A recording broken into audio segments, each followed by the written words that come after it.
Muy buenas noches con todos. El día de hoy vamos a charlar sobre nutrición en pacientes hospitalizados oncológicos. Bueno, vamos a dar inicio. Buenas noches para todos los que están conectados. Bien, debemos de saber que ¿qué es la nutrición? La nutrición es el consumo de alimentos sólidos y líquidos y el que hace el cuerpo de estos alimentos. Una buena nutrición es importante para tener en cuenta una salud óptima. La alimentación o dieta saludable va a incluir distintos alimentos en estos sólidos, líquidos, que van a contener nutrientes, vitaminas, minerales, proteínas, carbohidratos, grasas, agua, que el cuerpo lo necesita. Bien, ¿y qué es la desnutrición? La desnutrición es un hecho relativamente frecuente en pacientes con cáncer, ¿no? Que a menudo afecta significativamente a su calidad de vida. La proporción de pacientes en el momento que lo diagnostican van a presentar una pérdida de peso que va a oscilar entre 15 a 40% en función del tipo de cáncer que padezca este paciente, ¿no? Pero aún más se ha evidenciado que la desnutrición va aumentando conforme va evolucionando la enfermedad. Y así puede llegar a afectar hasta un 80% de la vida de los pacientes. La presencia de la desnutrición tiene un impacto negativo sobre la evolución del paciente con cáncer, aumentando así su incidencia de infecciones y la estadía hospitalaria y los riesgos que va a tener de mortalidad. ¿Cuáles van a ser los requerimientos nutricionales en los pacientes con cáncer? Por norma general, este se va a establecer entre 30 a 35 kilos calorías al día y 1,5 a 2 gramos de proteínas por día.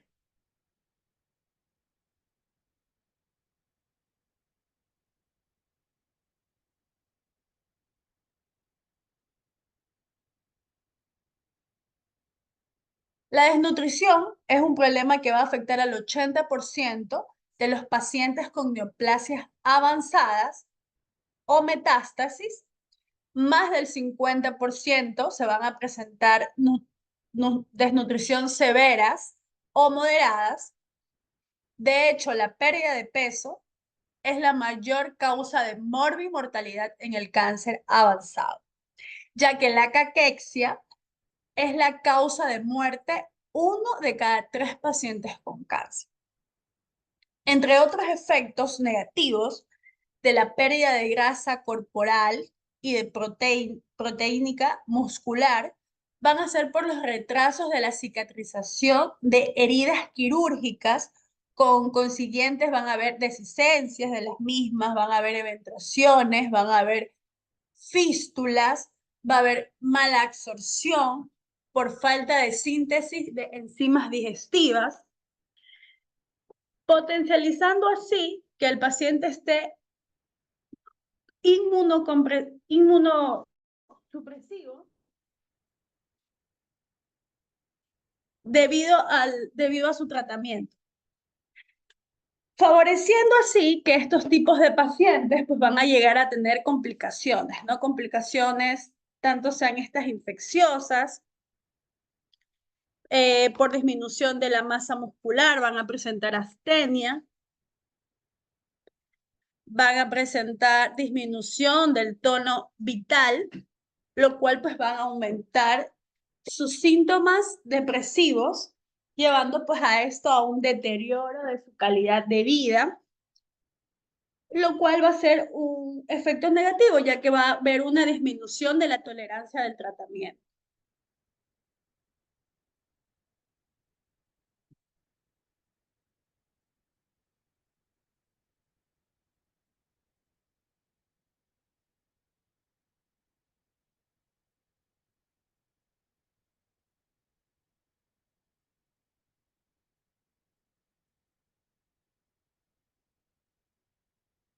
Bueno, hoy en día, ay, se volvió loco los dispositivos. Ya, hoy en día el pronóstico del cáncer se ha alargado considerablemente, ¿no? Debido a que ya en la actualidad, pues tenemos tratamientos más eficaces, los cuales nos va a ayudar a aumentar la supervivencia de estos pacientes. En estos casos, el tiempo en que el paciente recibe el tratamiento antineoplásico, generalmente todos van a ser muy agresivos y de larga duración, ¿no? Sea cirugías, sean estos quimioterapias, sean radioterapias o manipulaciones inmunológicas. Es por sí mismo que va a causar una alteración nutricional. ¿Por qué? Porque va a haber todas estas variantes dentro del organismo de la persona. La malnutrición se presenta con más frecuencia a diferentes tipos de cáncer, ¿no? Entre ellos vamos a tener cáncer de pulmón, el cáncer de cabeza, el cáncer de cuello, el de próstata, el de estómago y el de páncreas. Por lo tanto, la nutrición del paciente oncológico debe ser considerado parte esencial, primordial en la valoración global desde el primer momento del diagnóstico, dando con que los objetivos del plan nutricional son prevenir déficit nutricional o a su vez corregirlos si se ha producido en forma de masa corporal magra y así poder mejorar su estado inmunológico. ¿Cuáles van a ser las causas de desnutrición en pacientes oncológicos? Dentro de ellos vamos a tener las alteraciones mecánicas, las alteraciones metabólicas, vamos a tener la secreción de sustancias caquexiantes, vamos a tener el dolor, la anorexia y la caquexia cancerosa. Todo esto está dentro de lo relacionado con el tumor, ¿no? Con un tumor que pueda presentar el paciente.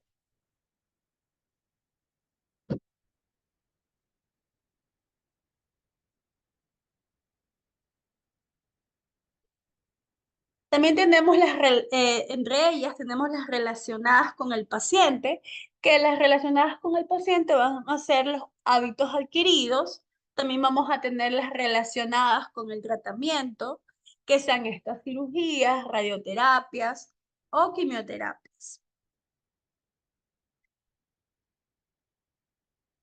Vamos a tener las alteraciones del aparato digestivo debidos a un tumor.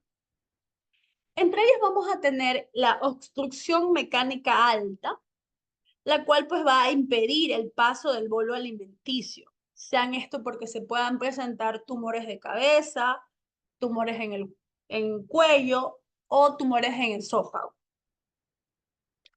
llevando así a tener alteraciones anatómicas a nivel gástrico, lo cual pues va a originar una intolerancia alimentaria, llevando a estas náuseas, vómitos.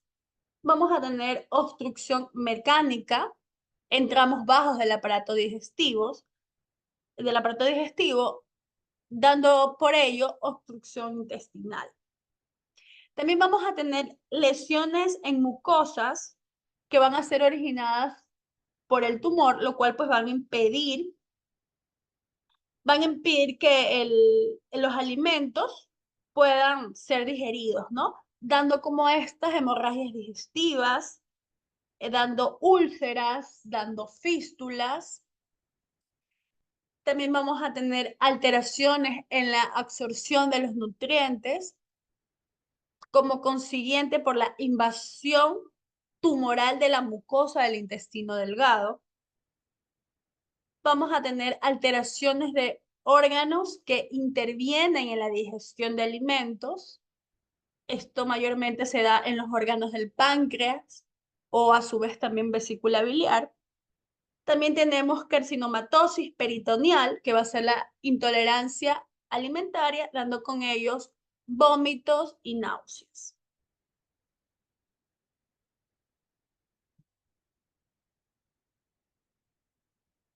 Las alteraciones metabólicas. Dentro de las alteraciones metabólicas debemos saber que el enfermo con CA suele existir por lo general el aumento del catabolismo, lo cual con ello pues va a tener un aumento de la glicólisis anaeróbica, que esta es la glucosa, es el sustrato preferentemente de los tumores, ¿no? Dependientemente energéticos, dando así como ellos consecuencias, lo cual va a producir una mayor producción de lactato, el cual, pues como todos sabemos, va a ser utilizado por el hígado para volver a formar glucosa, sea esta pues la glucogénesis, que es el proceso cual se llama, ¿no?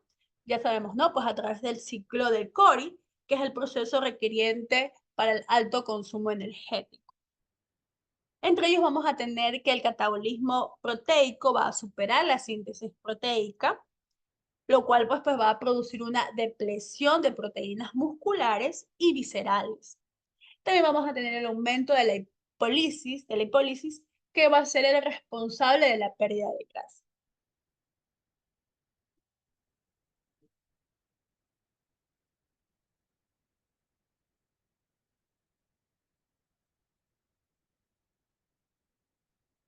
Entre, entre ellas tenemos las caquexias. La caquexia, recordemos que es el mecanismo de la caquexia, no solamente interviene en la deprivación, sino que a su vez podría ser reversible con la sobrealimentación, ¿no?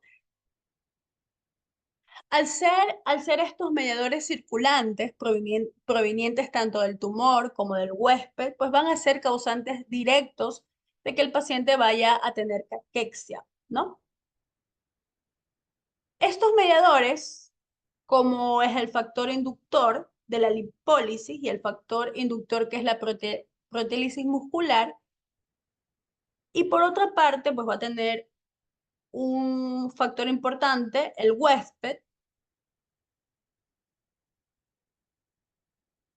el factor de necrosis tumorales o alfa, junto con las interleucinas 1 y 6 y el interferón gamma, ¿no? Y estos que van a hacer, van a ser el factor movilizador de los lípidos, los cuales pues van a inducir las alteraciones metabólicas, incrementando las actividades de las vías antianabólicas, dando así como un exceso de funcionamiento del ciclo de Cori, ¿no? Lo cual pues va a llevar a que la grasa de la reserva pues que cause atrofia, y al haber atrofia de la piel y del músculo estriado, se va a dar esta manifestación que es la caquexia.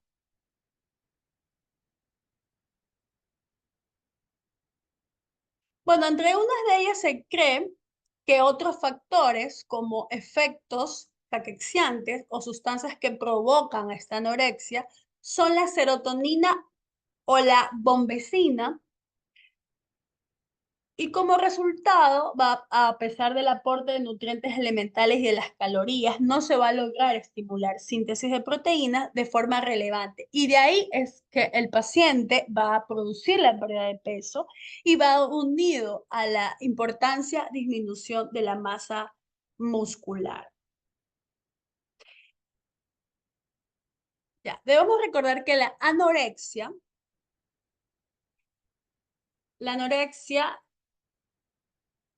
está dada junto a la caquexia o desnutrición severa, que son prácticamente un constante problema para el paciente con cáncer avanzado o cáncer intermedio, aunque en ocasiones puede aparecer precozmente desde el momento del diagnóstico, ¿no? El origen de las anorexias van a ser multifactoriales.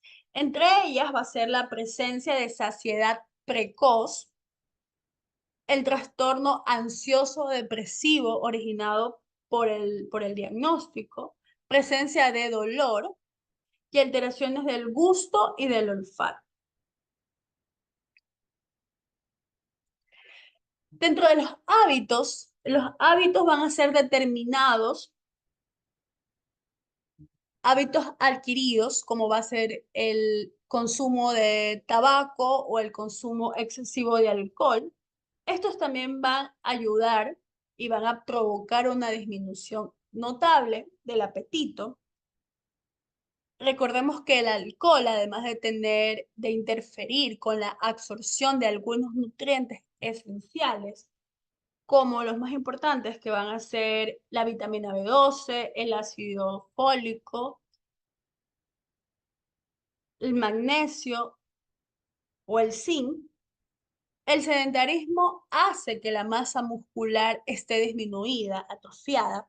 El abandono de la limpieza dental va a provocar gingivitis, va a provocar caries, va a provocar la pérdida de las piezas dentales, lo cual pues va a dificultar su alimentación. Es importante la corrección de las alteraciones bucodentales si el paciente va a recibir radioterapia en cabeza o en cuello, porque este tratamiento puede favorecer a las infecciones de la cavidad oral. Dentro de la cirugía, vamos a tener que la cirugía va a dificultar la alimentación durante el periodo posoperatorio. ¿Por qué? Porque va a producir, va a haber dolor, va a haber anorexia, va a haber astenia, va a haber hilio paralítico, inducidos por la anestesia y propiamente de la técnica que vaya a utilizar el cirujano. Estas afectaciones es más prolongadas en las cirugías mayores y en el aparato digestivo. En ello, pues cabe recalcar que el incremento de las necesidades de energía y de proteína por el estrés metabólico que va a producir estas demandas por el aumento de las cicatrizaciones de tejidos.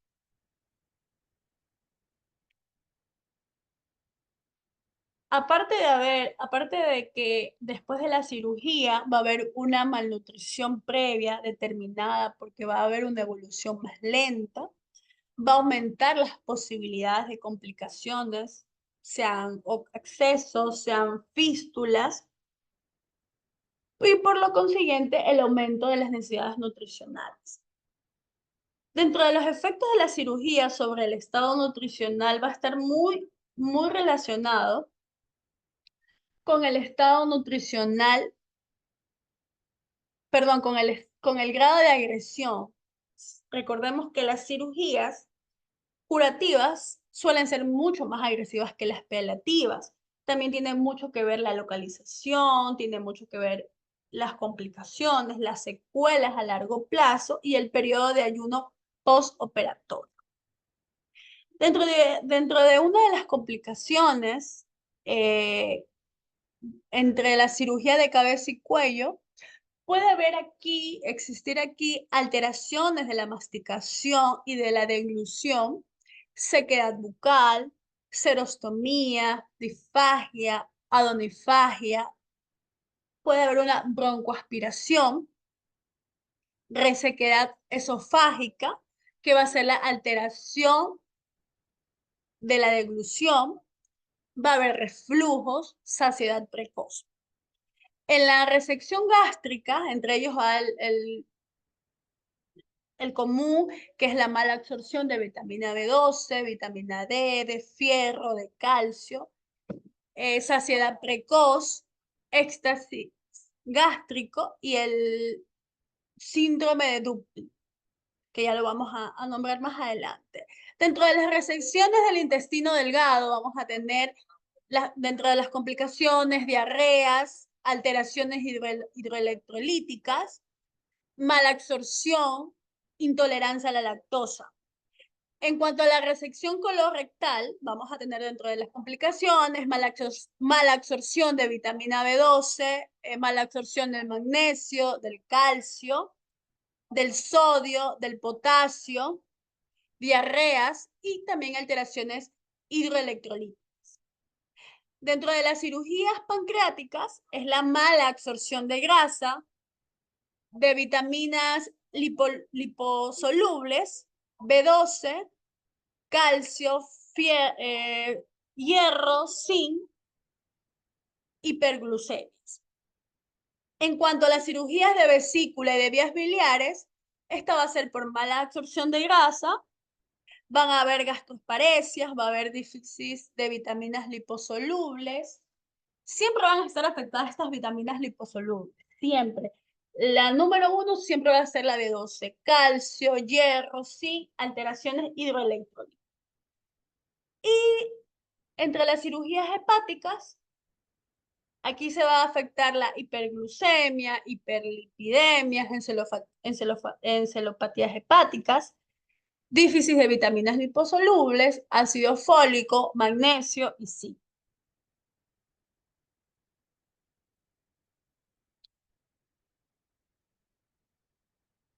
Bien, tenemos aquí las radioterapias. Las radioterapias, dentro de los efectos secundarios de las radioterapias, va a depender mucho de la localización donde está afectando, de la extensión y de las dosis totales administradas y su fraccionamiento de dosis, ¿no? Por lo general suelen aparecer a los 10 a 15 días de inicio del tratamiento y una máxima intensidad se produce cuando se ha alcanzado dentro de la segunda a tercera dosis total, llegando a desaparecer entre la segunda o la cuarta semana, ¿no? Cuando ya haya finalizado el tratamiento. Aunque algunos síntomas,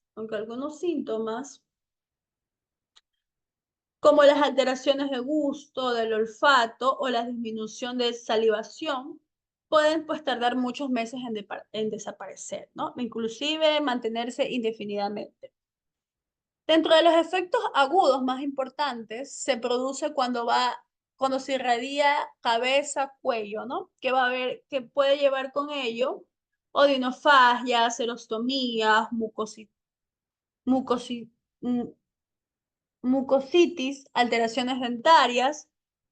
A lo largo de la desnutrición puede cronificarse, llevando así a la disminución de apetito y por el aumento de fibrosis y estenosis local, lo cual va a ocasionar las disfagias.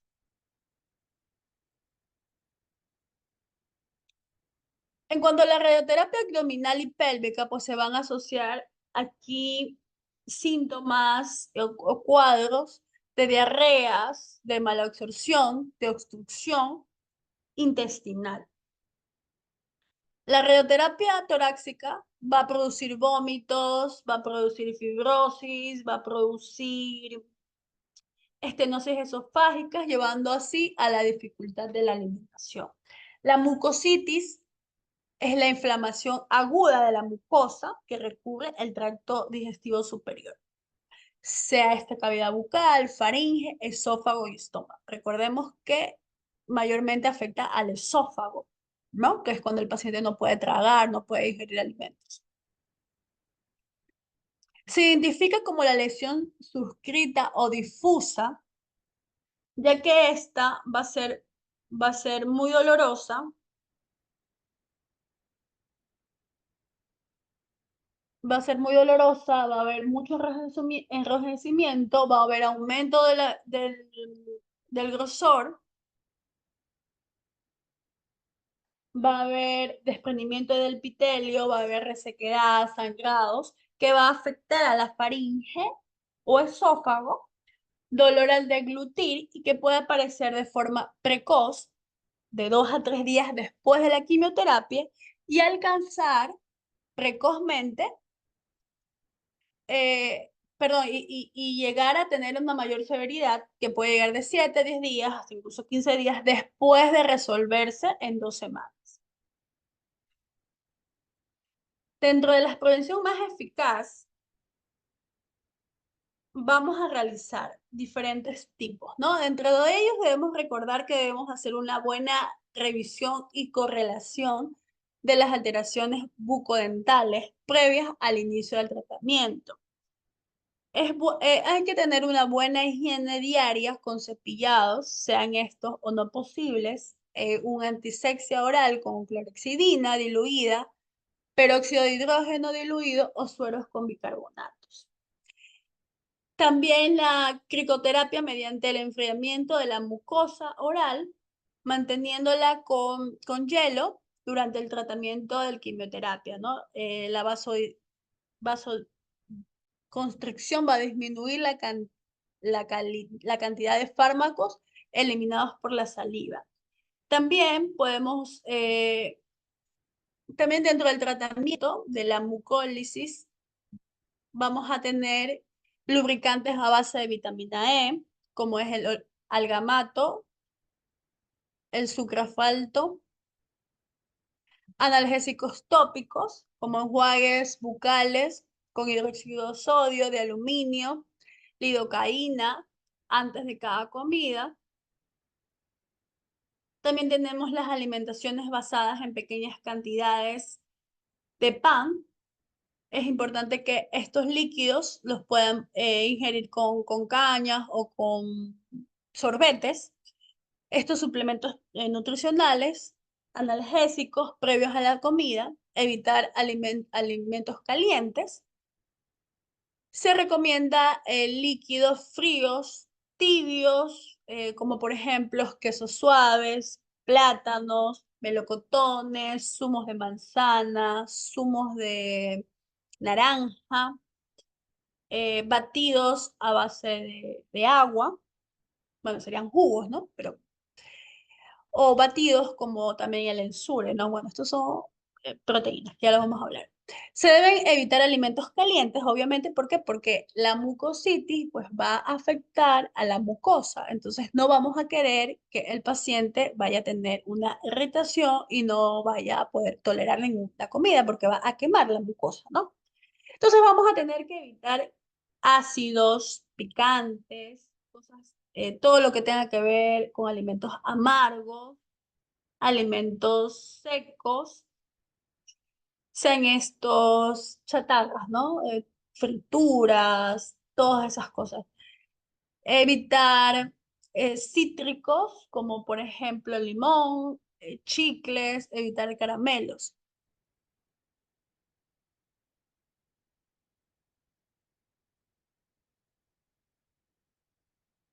No debemos de olvidar que el paciente oncológico presenta con frecuencia ansiedad, ¿no? Va a presentar ansiedad, va a presentar depresión, va a presentar temor, va a presentar estrés, angustia y cierto grado de aislamiento social, ¿no? Que va a alterar sus hábitos alimenticios, además de la pérdida del placer asociados a la comida. Y en caso de nutriciones, aquí vamos a utilizar sea esta enteral o parenteral.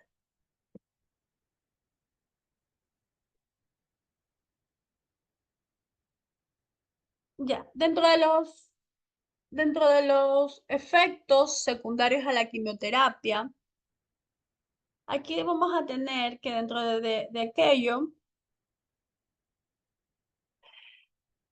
van a ver que se producen, sobre todo las células rápidamente van a hacer proliferación, la cual la mucosa digestiva y las mucosas sanguíneas van a producir la mucositis, van a producir estomatitis, esofagitis, enteritis, con alteraciones hemorrágicas que van a ocasionar estas malas absorciones, llevando hacia diarreas y que pueden llegar a ser explosivas y sanguinolientas. Entre otros efectos secundarios vamos a tener las alteraciones del gusto, del olfato, vamos a tener, vamos a tener que va a presentar pérdida del sabor normal de las comidas a sabores metálicos, disminución del umbral de sabores amargos, sólidos, aumento del umbral de sabores dulces, que van a inducir sensaciones de náuseas en presencia de comida. Normalmente náuseas, vómitos agudos, retardados, anticipados, estreñimientos reforzados por el tratamiento analgésicos, enteritis por efectos tóxicos de la mucosa intestinal, originando diarreas, dolor abdominal, hepatotoxicidad. Dentro de las náuseas y los vómitos van a ser los efectos secundarios más que más van a deteriorar la capacidad de alimentación, ¿no? No va a haber la tolerancia. La mucositis es también un efecto secundario de la quimioterapia, pero es de menor duración e intensidad que la que produce por radioterapia. No debemos olvidarnos que los pacientes, bueno, eso ya les dije, ¿no? Que los pacientes oncológicos van a presentar que va a ser normal este tipo de cuadros eh, emocionales, ¿no? Dentro de los riesgos nutricionales en el tratamiento de radioterapia, en riesgos nutricionales en cirugías oncológicas, vamos a tener que ver factores de riesgo altos. Entre ellos vamos a tener la localización del tumor, los riesgos altos, cabeza, cuello, estómago, esófago, páncreas. El grado de agresión va a tener mucho que ver que la cirugía sea radical con intención curativa. Ayuno postoperatorio con cirugías del aparato digestivo van a ser de alto riesgo. Complicaciones agudas, los riesgos altos van a ser la malnutrición energética proteica previa a cirugías radicales digestivas. Complicaciones crónicas, cirugías radicales digestivas, un riesgo alto.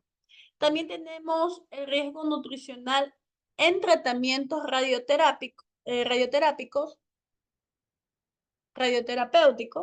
Entre ellos vamos a tener los factores de riesgo en la localización del tumor, lo mismo, cabeza, cuello, estómago, esófago y páncreas. En la localización va a ser de alto riesgo cuando se presenta a nivel cérvico-facial, radiación corporal total y abdominopélvico. Las dosis y los volúmenes irradiados en radioterapias, riesgos altos siempre y cuando se va a irradiar en formas elevadas. Factores de riesgo, los fraccionamientos, entre ellos los riesgos altos por una hiperfraccionamiento de dosis. Entre las complicaciones agudas, los riesgos altos, la malnutrición previa, quimioterapias concomitantes, el tabaquismo, el alcohol, la deficiencia de higiene bucal y las serostomías. Entre las complicaciones crónicas tenemos riesgos altos, quimioterapias concomitantes y cirugías previas.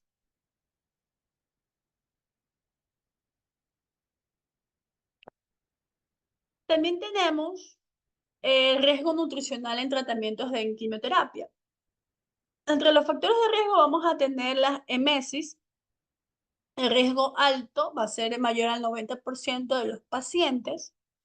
Estos se van a dar por mayormente el riesgo alto en edades jóvenes, sexo femenino, en tumores digestivos, en hemenesis previas a quimioterapias, radioterapias concomitantes, combinaciones de varios citostólicos.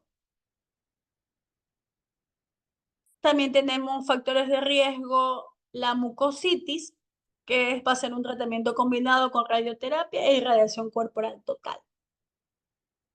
Bien, dentro de las manifestaciones clínicas de la desnutrición en pacientes oncológicos, entre ellas va a ser la caquexia.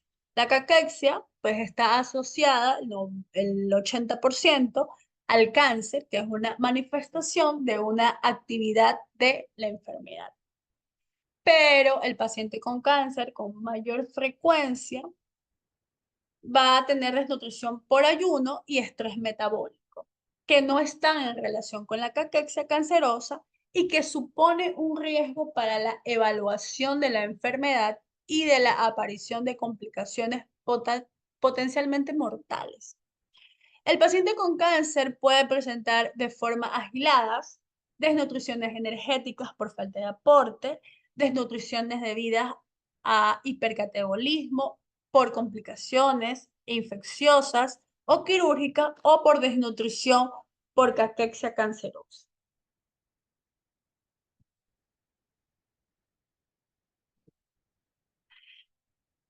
Dentro de la desnutrición energética vamos a tener la patogenia, que va a ser el aporte insuficiente de calorías y nutrientes por pérdidas extraordinarias dadas por diarreas, dadas por fístulas, por drenajes o por mala absorción de vitamina B12, zinc, hierro, calcio, sodio y minerales. Bueno, las causas van a ser por anorexia, por dolor, por vómitos, por diarreas, por linforragias, por depresión y también por disfasias mecánicas. La clínica de la desnutrición energética va a ser pérdida de peso por pérdida de grasa subcutánea y por menor cuantía del músculo esquelético. Astenias, depresión, estreñimientos, bradicardia, hipotensión. Dentro de las complicaciones, esto va a depender mucho al grado de severidad. Cuando ya el grado ya es severo, pues van a haber infecciones, complicaciones quirúrgicas, llegando a la mortalidad. Pero también se va a presentar déficit vitamínico, hipofosfatemias, hipomagnesemias, alteraciones electrolíticas. Va a haber aumentos de riesgo de complicaciones. Esto se da por desnutriciones muy severas, por cirugías y tratamientos antineoplásicos. Dentro de las desnutriciones mixtas, vamos a tener que la síntesis de proteínas viscerales se va a mantener alterada por la sustitución de la glucosa con el sustrato de ácidos grasos y de cuerpos cetónicos, del metabolismo lipídico, ¿no? Que ahí va a haber aquí una desnutrición mixta. ¿Cuál va a ser la patogenia? La patogenia va a ser situaciones de estrés hipercatabólicos, más la deficiencia del aporte calórico. Etiología, cirugías agresivas, infecciones graves, sepsis, fiebres mantenidas. En la clínica, pérdida importante de peso con disminución de masa magra por degradación de proteínas musculares, viscerales, edemas, ascitis, derrame pleural. Y las complicaciones quirúrgicas, infecciosas y aumento del riesgo de complicaciones, esta se va a dar por desnutrición de grado moderado a severo.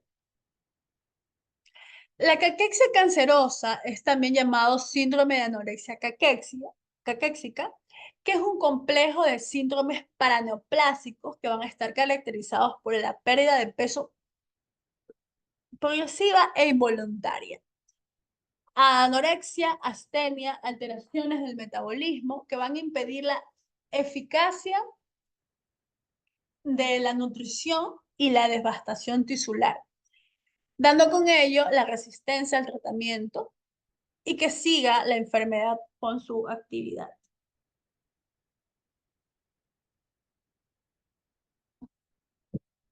Los indicadores de la desnutrición, vamos a tener que la detección de riesgo de desnutrición en el cáncer va a permitir prevenir o iniciar el tratamiento adecuado nutricionalmente para cada paciente, cuando la desnutrición aún no es grave. Hay varios estudios que revelan que el paciente, cuando recibe el tratamiento nutricional, va a haber una mejoría de su calidad de vida. Dentro de los indicadores, vamos a tener que la desnutrición los indicadores más utilizados van a estar contrastados con la masa corporal, índice de pérdida de peso y talla, como vemos en la imagen, ¿no? Ese es el índice de masa corporal, como vemos, índice peso, kilogramos sobre talla, ¿no? Vamos a tener los rangos de normalidad para el adulto sano y el índice y desviaciones en relación con el aumento de la morbilidad, ¿no? Sabemos que el índice de masa corporal menor de 18.5 va a ser desnutrición. ¿Cuál va a ser el índice normal? 18.5 y 24.9. En sobrepeso, 25 y 29.9 de índice de masa corporal, sobrepeso. Obesidad, cuando está en rangos de 30 a 39,9. y ya es una obesidad mórbida cuando está mayor de 40 de índice de masa corporal. El índice de pérdida de peso, tiempo, este va a medir la velocidad de la pérdida de peso. Va a ser este es un parámetro más sensible que va a detectar riesgos y complicaciones por desnutrición. Como podemos ver, en una semana, en la pérdida de peso menor al 2%, a un mes menor del 5%, 3 meses mayor del 7,5%, 6 meses mayor al 10%. Dentro de la valoración final vamos a tener los datos clínicos, que es la pérdida de peso, alimentación, impedimento de ingesta. Todo esto va a ser ABC, ¿no? Vamos a tener la edad, va a influir mucho cuando son pacientes mayores de 65 años, úlceras por presión, fiebre, corticoides, tratamientos antineoplásicos, pérdida de adiposa, pérdida muscular, edema, ascitis, albúmina, prealbúmina, ¿no? Esto de aquí se va a presentar como una valoración global sugestiva generada por el paciente, ¿ya? Dentro de ello vamos a contar con el peso actual, el peso hace 3 meses, va a ver en la tabla la alimentación con respecto a hace un mes. Aquí va a ser, come más, come igual o come menos. Tipo de alimentos, si ha tenido una dieta normal, dieta de pocos sólidos, solo líquidos, solo preparados nutricionales o muy pocos, en actividades cotidianas, en el último mes, normal, menor de lo habitual, sin ganas de nada, paso más de la mitad del día en la cama, en cama o sentado, dificultad para alimentarse, sí o no. Si la respuesta es sí, mayormente, de la encuesta, de la valoración, perdón, es importante que el preguntarle si presenta algunos de estos tipos de manifestaciones, como falta de apetito, ganas de vomitar, si tiene vómitos, si tiene estreñimiento, si tiene diarreas, si percibe olores desagradables, los alimentos no tienen sabor, qué tipos de sabor tiene, si es desagradable, si se siente lleno enseguida, si tiene dificultad para tragar, si tiene problemas dentales, si tiene dolor, a qué se debe el dolor, a dónde le duele, si tiene depresión y lo más importante, problemas económicos. También en esta tabla pues vamos a hablar qué tipo de enfermedades tiene, los tratamientos oncológicos que está recibiendo o ha recibido, cuáles son los otros tratamientos, la albúmina antes del tratamiento oncológico y también le vamos a preguntar o ver en la ficha el prealbúmina tras el tratamiento oncológico. Vamos a realizar una exploración física y vamos a ver y vamos a responderle con el sí y el no, ¿no? Si ha habido pérdida de tejido adiposo, si ha habido edema, si ha habido ascitis, úlceras por presión y si el paciente ha tenido fiebre.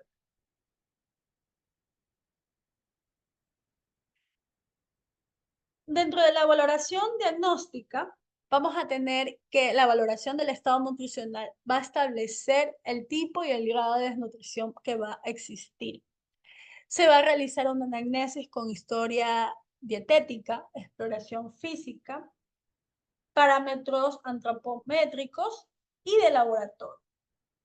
En cuanto a la función de la anamnesis se debe interrogar al paciente acerca de su consumo de alcohol, del tabaco, de la deglución, de la digestión, cuál es su variedad de dieta, dificultades para ingerir alimentos, presencias de disfagia o líquidos o sólidos, la historia dietética, que va a ser una herramienta importante ya que vamos a poder pues valorar, ¿no? Con la alimentación habitual del paciente de días y semanas previas, si este será el último método de encuesta nutricional aplicable en urgencias por su corta duración y pues nos va a facilitar, perdón, junto con preguntas sobre anorexias o negativismo sobre los grupos básicos de alimentos, ¿no? Sean carne, frutas, verduras frescas y la tolerancia de la dieta habitual, con náuseas, vómitos, diarrea o dolor. Dentro de la exploración física, vamos a tener que la exploración física se debe incluir peso, talla, frecuencia cardíaca, presión arterial, la existencia o no de edemas, localización, extensión, la existencia de escaras, grado 3 o 4, porque va a haber una dificultad del tejido subcutáneo y va pues, a haber una desnutrición muy importante. Signos de hipovitamínicos como lenguas pálidas, de papílicas, brillantes, erosiones, comisuras labiales que van a ser por B12. Dentro de los parámetros antropométricos vamos a ver el peso del paciente, la expresión percentual de la reducción de peso, la talla, que es el índice de masa corporal, peso-talla. Si hay una pérdida del 5%, equivale a disminución de 1 o 2 kilogramos y el 10% a de 2 a 4 kilogramos. El pliegue tricipital y el circunfacial y el área muscular del brazo se van a calcular a base de la medida del pliegue cutáneo, de la circunferencia del brazo, el punto medio y posterior del brazo, no dominante entre el acromión y el alocranón, y pues va a requerir 3 medidas consecutivas, ¿no? Utilizando la medida aritmética y de las mismas. Cabe recalcar que a los pacientes oncológicos se les debe de hacer semanalmente el peso, hacerle la valoración. Se correlaciona bien el contenido de la masa grasa y de la muscular. Es necesario comprobarlo con valores normales a la población similar de sexo y edad. Dentro de los parámetros bioquímicos vamos a tener hemograma, la determinación de albúmina, de la prealbúmina, de la excreción en creatinina, en orina. El hemograma nos va a informar acerca de la existencia de anemias y suelen indicar si hay desnutrición o haber una desnutrición grave, ¿no? Por parámetros, dependiendo de los leucocitos que nos arrojen. Y vamos así a poder modificar por factores, sean estos de cirugías, sean estos por infecciones, a tratamientos con corticoides o inmunopresores. También vamos a tener la determinación de albúmina, que si es por debajo de los 3 gramos, nos vamos a encontrar con una desnutrición. La prealbúmina, cuando posee una vida media de 2 a 3, lo que va a detectar que ha sido cambios recientes de modificables al tratamiento nutricional. La secreción en orina en 24 horas nos va a ayudar pues, a ver el contenido de masa muscular y compararlos con los valores normales.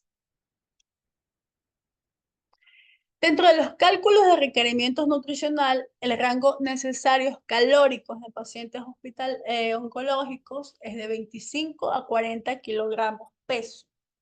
El peso real en pacientes que mantienen un peso actual, peso teórico en pacientes que presentan una obesidad o adelgazamiento, según sea este el grupo de pacientes, ¿no? Aquí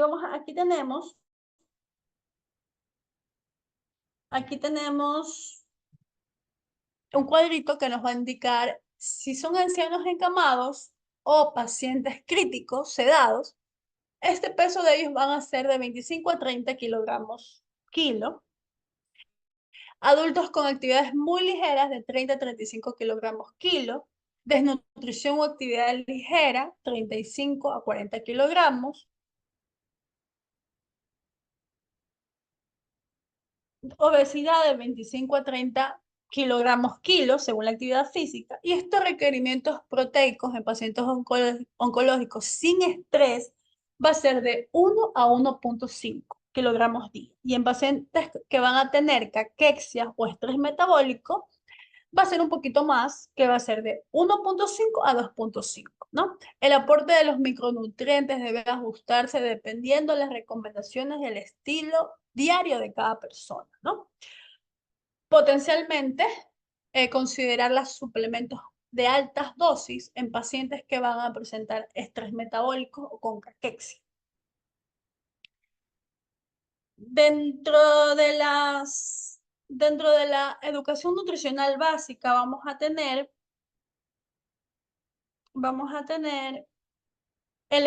que el entorno adecuado a la hora de comer, que debe tener hábitos tranquilos, debe de tener una forma adecuada para poder ingerir sus alimentos sentados o tomarse el tiempo necesario, evitar exposiciones a olores producidos durante la preparación de los alimentos. ¿Por qué? Porque ya cuando llega a ver esto, los pacientes ya pierden el gusto en comer, ¿no? Realizar siempre sea posible algún ejercicio antes de las comidas y tomar algún tipo de aperitivo que estimule su apetito. Es importante recalcarles que la glutamina es un nutriente específico, ¿no? Que va a ayudar a la evolución de los procesos oncológicos. La glutamina, sea esta oral o parenteral, nos va a ayudar, nos va a ayudar nos va a ayudar con, nos va a ayudar, ya que es un aminoácido, la glutamina es un aminoácido.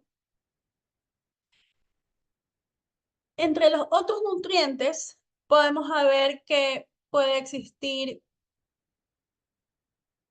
que nos va a ayudar, van a ser evitar los excesos de condimentos excesivos a temperaturas extremas, fritos, nos va a ayudar, nos va a ayudar, nos va a ayudar mucho lo que son evitar los helados sin nata, el yogur, las frutas, verduras cocidas. Las tomas nocturnas deben realizarse con líquidos o suplementos. Aportes proteicos de altos contenidos calóricos. ¿Cuáles son estos? El queso, la mantequilla, vegetales, huevo, pescado, carne. Para mantener una dieta equilibrada es necesario complementar frutas, verduras frescas para aumentar las calorías y el zumo de frutas. La ingesta líquida debe ser abundante, alrededor de 2 a 3 litros al día, siempre y cuando el paciente no esté tratándose de pacientes con cáncer renal, ¿no? Ahí ya cambia un poco este tipo de ingesta, ¿no?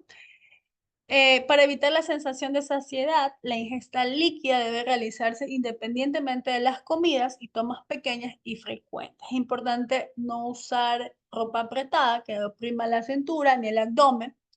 Y en las fases más avanzadas de la enfermedad se puede sustituir algún tipo de suplementos nutricionales que van a ayudar con el peso. ¿Ya? Eso ya lo vamos. ¿Cuándo está indicada la nutrición parenteral en pacientes oncológicos? Estas se van a dar cuando ya hay una contraindicación de acceso al tubo digestivo, por imposibilidad de acceso al tubo digestivo, o porque el tubo, perdón, porque el tubo digestivo ya es ineficaz, o por el bajo aporte oral, ¿no? Oral o enteral. Cuando la supervivencia estimada es superior de 1 a 3 meses y en casos de insuficiencias intestinales, se puede ofrecer una nutrición parenteral.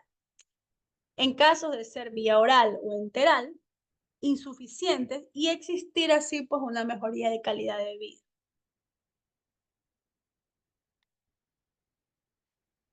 Ya, es importante saber que las nutriciones parenterales en estos tipos de pacientes va a estar indicada previamente a lo que diga pues el oncólogo, ¿no?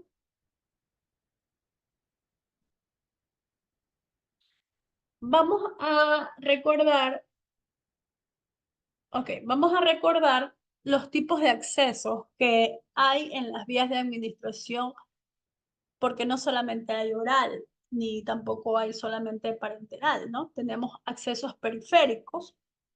En cuanto al acceso periférico, se va a utilizar si en un caso no se dispone de un acceso central y se prevé una duración corta, ¿no? Cuando vas al acceso periférico, de 7 a 10 días máximo, lo cual pues van a insertar de una manera percutánea a la vía periférica.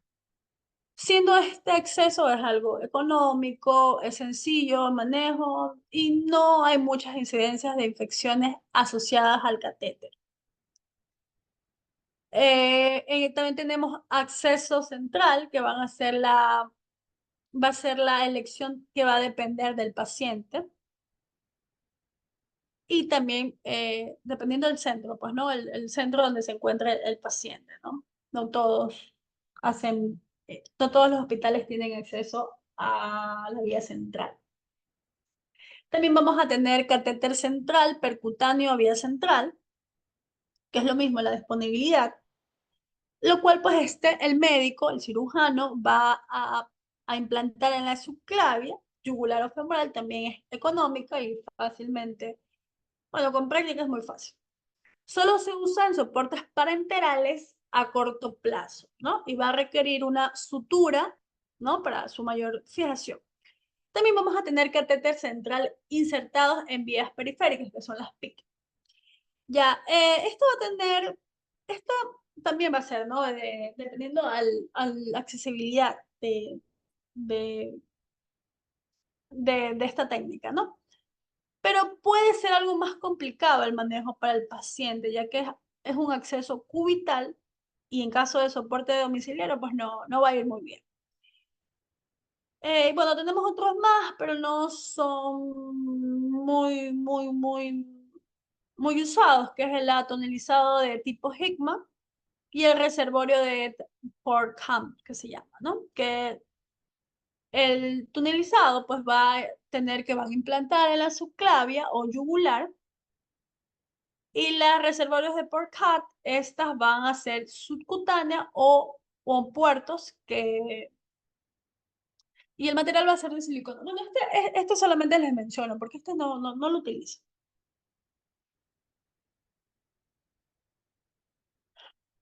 Ya, dentro de ellos se han de preguntar cuándo y en qué momento se puede retirar la nutrición parenteral en estos pacientes.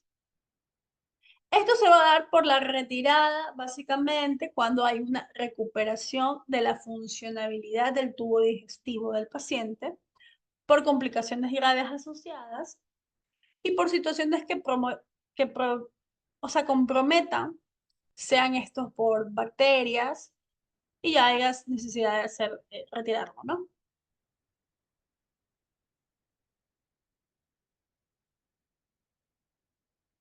Entre los consejos nutricionales específicos vamos a tener que cuando existe disfagia neurológica, se pueden implementar espesantes, sean estos flanes, yogures, miel, natilla.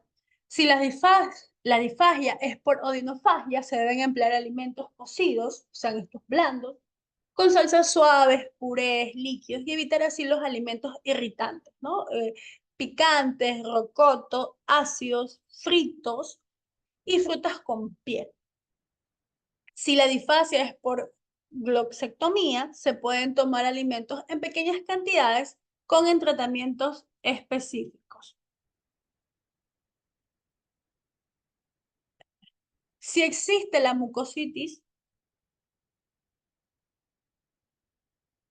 cuando existe la mucositis, además van a tener medidas específicas indicadas, bueno, que ya les indicamos anteriormente, siempre es evitar alimentos calientes, ¿no? Y recomendables siempre con temperaturas ambientes. Importante, alimentos cocidos, blandos, suaves, troceados. Si existe estreñimiento, son útiles los preparados comerciales de fibra, como el salvado de trigo. Le vamos a dar al paciente de 3 a 6 cucharaditas al día en alimentos líquidos, pastosos, Podemos utilizar supositorios, enemas de glicerinas, laxantes osmóticos como la lactulosa. También podemos utilizar enemas de aceites minerales, laxantes salinos como el citrato de magnesio o citrato sódico. Los enemas no se deben de utilizar en pacientes inmunodeprimidos que presentan fisuras anales o fisuras rectales, ¿no? Porque vamos a lastimar. Aumentar el contenido de fibras en la dieta, sea estos cereales integrados, verduras, legumbres, frutas con piel, pan integral. Aumentar el aceite crudo en la dieta, aceite de oliva 100% virgen. Aumentar el aporte de líquidos diarios a base en parte de zumo de naranja, puede poner zumo de naranja, mitad agua, ¿no? Y estimular la realización de ejercicios físicos. No es necesario que el paciente, el hecho de que esté postrado en una cama, sea esta hospitalaria o domiciliaria, no quiere decir que no puede realizar ningún tipo de ejercicio físico.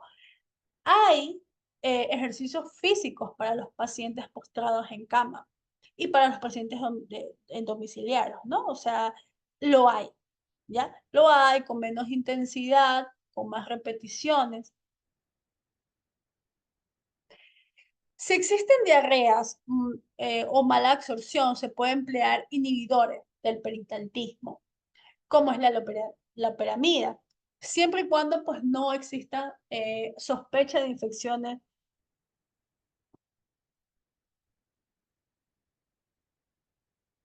sea este perdón, sea este que no existan pues sospechas de infecciones que causen diarreas explosivas.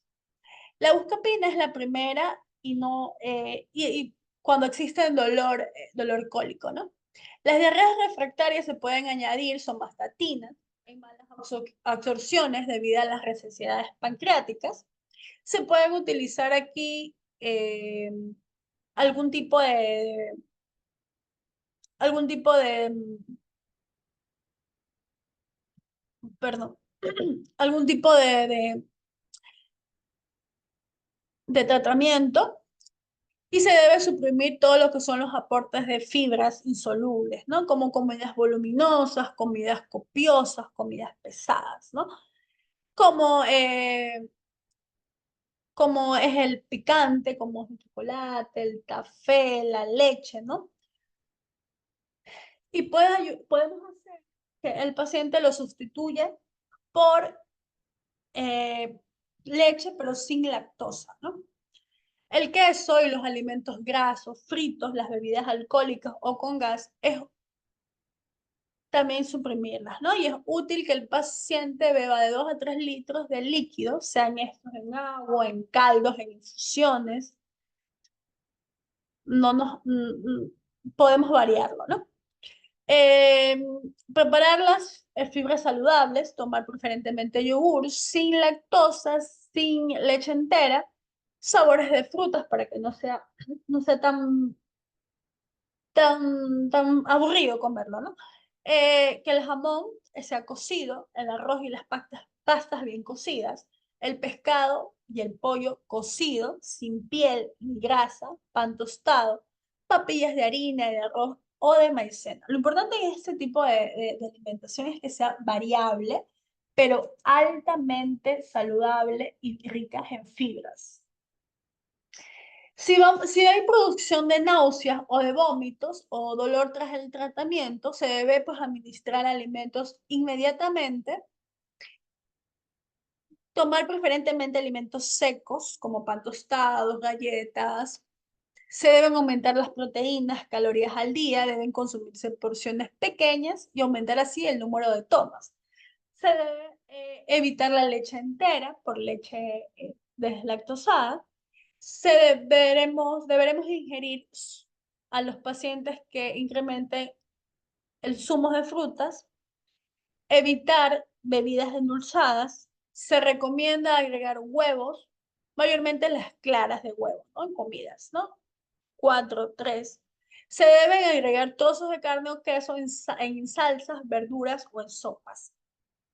Se debe comer refrigerios de alto contenido calórico durante el día, sean estos nueces, dulces, frutas deshidratadas, ¿no? Si el paciente lo tolera, puede tomar grasa en forma de pan con mantequilla. También podemos ponerle el pan, le podemos poner aceite de oliva.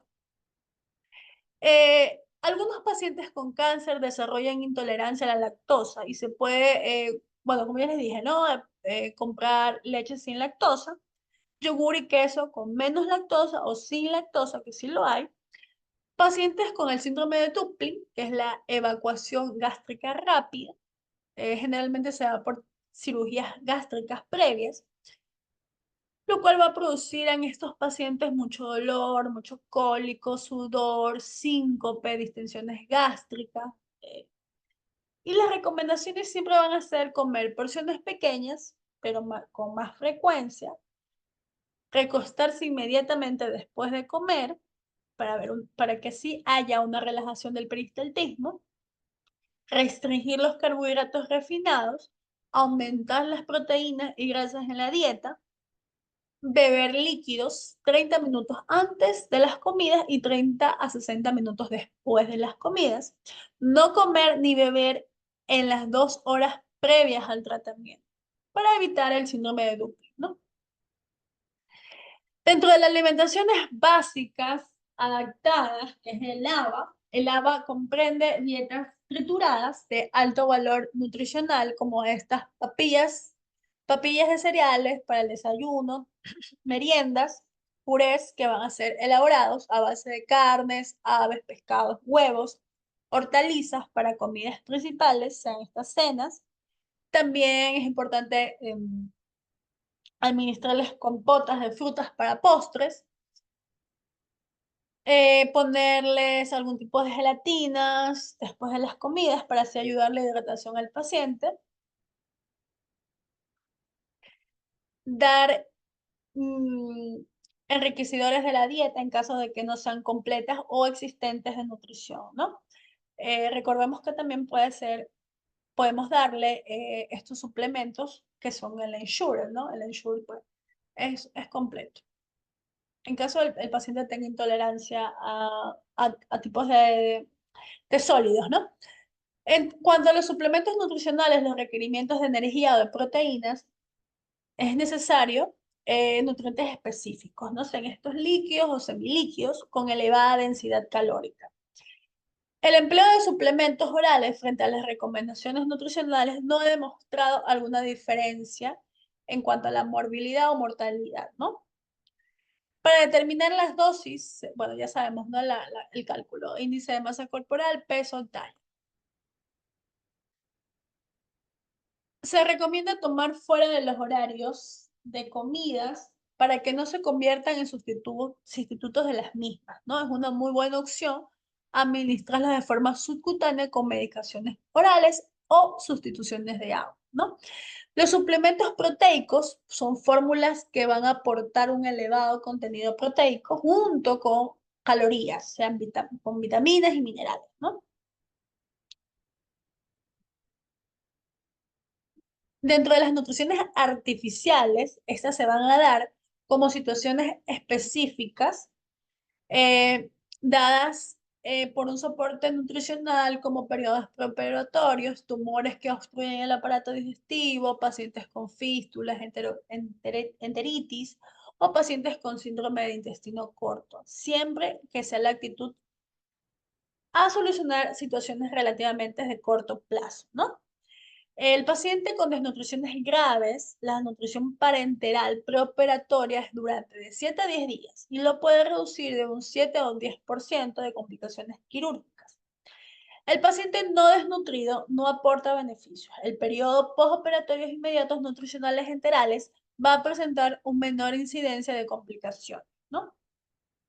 Y así la duración de las estancias hospitalarias sean con una recuperación mucho más rápida, ¿no?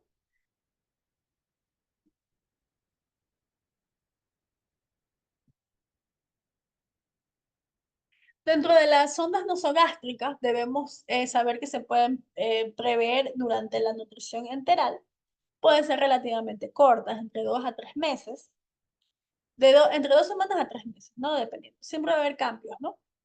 Si pasado este tiempo se aprecia que debe continuar la nutrición enteral, si no, pues la van a implementar con la colocación de ostomías, como es el acceso allá a las que les mencioné, ¿no? El tipo de sonda más adecuada en nuestro país, pues es la de poliuretano, que es la más económica, pero es muy bien aceptada, ¿no? Y puede mantenerse en el tubo digestivo varios meses, pero suelen cambiarlo, ¿no? Dependiendo, no es que la dejan ahí porque también va a haber una alta complicaciones de virus, de bacterias, sobre todo bacterias. Y se puede desechar sondas de cloruro de vinilo por el alto riesgo de ulceración. O sea, el alto riesgo de ulceración y de necrosar y pues nos puede llevar a complicaciones, ¿no? Como perforación de la mucosa gastroduodenal, ¿no? Además que va a haber cambios de pH digestivos muy altos, entonces se cambia, siempre la cambian, mayormente a las 2 semanas.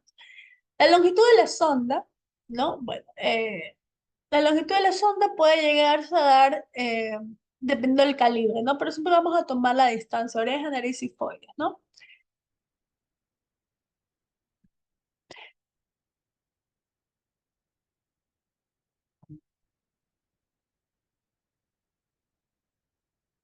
Dentro de las ondas gastrotómicas, donde vamos a hacer, se va a hacer por una elección endoscópica, que lo cual pues va a ser la mayor elección, ya que va a ser de larga duración, ¿no? Mayormente se va a dar para los pacientes que presentan tumores de cabeza, cuello, esófago avanzados, ¿no? Que presentan ya muchas resididas, muy poca tolerancia a la alimentación oral, ¿no? Bueno, aquí esto pueden revisarlo, ¿no? Habla cómo es el procedimiento, las ostomías. Las ostomías son las vías de elecciones para pacientes que intentan compaginar con tratamientos agresivos, ¿no?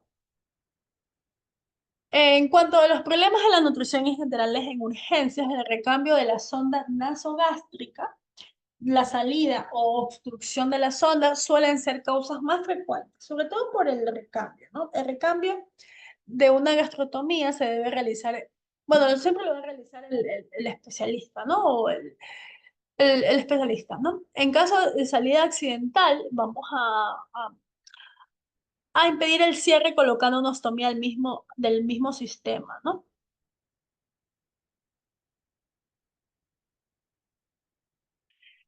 En cuanto a la nutrición artificial en cuidados paliativos, el objetivo va a ser reducir se reduce a mantener la calidad de vida del paciente. Esa va a ser la finalidad, ¿no? Y está indicado en pacientes clínicamente cacéxicos cancerosos que van a llegar a tener una desnutrición de mayor agresividad, ¿no? Se debe informar al paciente y a su familia sobre los beneficios de soporte nutricional y esta nutrición artificial se debe administrarse a domiciliaria o sea hospitalaria, ¿no? Dentro de las fórmulas de nutrición enteral, ¿no? Vamos a tener las normoproteicas entre el 16 al 20% de proteínas con densidades calóricas a 1 gramo, ¿no? Aquí es donde mayormente se da el ensure, ¿no? Los suplementos. Las normoproteicas hipercalóricas, que es densidades calóricas mayor de 1,5 de calorías. Las normoproteicas con fibra, que van a aportar fibra dietética. Las hiperproteicas, más del 20% de proteínas, que pueden ser normo o hipercalóricas. Las nutriciones parenterales raramente van a estar indicadas en pacientes oncológicos avanzados, puesto que estos beneficios es un poco más raros, ¿no? Ya que las complicaciones son debidas a los catéteres frecuentemente. Su indicación sería aquel paciente oncológico con alteraciones digestivas, ¿no? Bueno, también recordemos que estas fórmulas son muy ricas, yo les recomiendo que son muy buenas. Ya mayormente ya no son insípidas, ¿no? Como antes, que eran malas. Ahora ya vienen diferentes sabores de café, mocachino, de vainilla, entonces, y tienen los mismos valores nutricionales. Dentro de las complicaciones o las contraindicaciones van a ser con intestino normofuncionante, accesos vasculares adecuados o expectativas muy limitadas, ¿no? La nutrición parenteral requiere la colocación de un catéter venoso central, preferentemente en la subclavia, ¿no? Siempre en la subclavia, aunque también hay otras vías, pero mayormente en la subclavia porque es como de mayor acceso. Bien, las terapias farmacológicas. Las terapias farmacológicas para estos tipos de pacientes, para evitar el aumento de síntomas, y ayudar así el aumento de los apetitos y de la ingesta calórica, de la reserva de pérdida de masa magra y la mejora de la capacidad funcional, ¿no? Que es lo que mayormente nos preocupamos, el alargamiento de la supervivencia de estos pacientes. Algunas drogas van a acelerar el vaciamiento gástrico y pues van así a ayudarnos con los efectos antináusicos o antieméticos, ¿no? Como la metoclopramida, la domperidona, la cisaprida, el gavicetrón, el ondansetrón, el tropisotrón, y drogas que nos van a aumentar el incremento de peso corporal y nos va a ayudar así a la sensación del apetito, como es el megestrol, los corticoides, el dronabinol, ¿no? Dentro de los fármacos procinéticos vamos a tener que estos fármacos van a aliviar la sensación de saciedad precoz. La mayor potencialización va a ser el antináusítico, es el metoclopramida, ¿no? Que es recomendado para ayudar para el dolor, ¿no? Es un opioide de mayor capacidad de estimulación al peritalismo, va a ser la cisaprida, ¿no? La metoclopramida es el fármaco, como ya lo dije, de elección, de náuseas, de vómitos, de reflujos gastroesofágicos y de saciedad precoz. La dosis habitual va a ser por vía oral de 10 miligramos cada 4 horas y en falta de respuesta se debe subir un poco más la dosis, de 30 a 60 miligramos cada 4 a 6 horas. Es necesario que vamos a ir viendo, ¿no? Ajustar las dosis en pacientes cirróticos o con insuficiencia renal. Siempre aquí la dosis va a ser, siempre vamos a manejar la dosis a 10 miligramos y cada 6 horas, ¿no? Recordemos que cuando ya el paciente es cirrótico, pues ya va a tener un daño hepatotóxico. Su corta vida media va a ser necesario la frecuencia de las dosis diarias y de su beneficio vamos a administrar poco a poco antes de las comidas. El efecto eficaz combinado va a ser con la dexametasona, ya que van a aparecer generalmente cuando hay una empleada de altas dosis, ¿no? Las dando pues como efectos secundarios, ¿no? Temblor, inquietud, diarreas, galactorreas. La atropina la atropina la va a contrarrestar, ¿no? Con la mayor parte de los efectos terapéuticos que va a traer con ello la metoclopramida, ¿no? Y de los antihistamínicos y los anticolinérgicos de acción central, que van a bloquear rápidamente estos efectos. La domperidona, estos son síntomas adversos a las extrapiramidales, son infrecuentemente, pero suelen pasar, ¿no? La barrera hematoencefálica, dando con ellos que el paciente esté confundido, ¿no? Mayormente son los pacientes pediátricos, pero sin embargo la cefalea es el efecto relativamente más adverso y frecuente de todos los pacientes. La cefalea que puede provocar a galactorrea. La cisaprida tiene un uso muy limitado e infrecuentemente en episodios con arritmias cardíacas graves que sean ya asociados a este uso, ¿no? No eleva la prolactilemia, en los aumentos en los vómitos anticipatorios con lorazepam y diazepam son útiles. Y en los vómitos por radioterapias, los antiserotoninérgicos específicos nos van a ayudar como el ondansetron ¿Cuáles van a ser los fármacos que van a incrementar el apetito? El megestrol acetato. Este va a ser el más eficaz como potenciador del apetito, ya que va a tener una ganancia ponderal, ¿no? Y va a ser consiguiente al aumento de sensación sugestiva de bienestar. Esto se da porque es un producto hormonal del grupo de los progestágenos, lo cual pues va a presentar comprimidos o de suspensión que van a promover así el incremento del apetito tras de un periodo de entre 2 a 3 semanas de uso. Las dosis efectivas van a ser de 60 a 80 miligramos diarios por vía oral, pero se pueden comenzar por 160 miligramos diarios. Una fracción del incremento de peso es debido básicamente por la retención de hidrosalina, ¿no? Entre los efectos adversos, en las mujeres mayormente va a haber urtirismo, en los hombres impotencia sexual, va a haber edemas, aumentos de presiones arteriales, sofocos y episodios tromboembolíticos. Sobre todo los episodios tromboembolíticos son los que más preocupan en estos efectos adversos. Los corticoides, estos aquí ellos van a ser que nos van a ayudar a aumentar el apetito, la sensación de bienestar, ¿no? Mejoralmente va a ayudar al estado nutricional, ¿no? Va a tener efectos adversos, necrosis, asépticas, Cushing, confusión, delirios, ¿no? Mayormente la dosis de 4 a 8 miligramos, equivalentes pueden ser útiles cuando hay una expectativa de vida corta. Bueno, eso es todo. Muchísimas gracias. Nos estamos viendo en una siguiente clase. Muchas gracias por su atención. Que tengan una muy buena noche.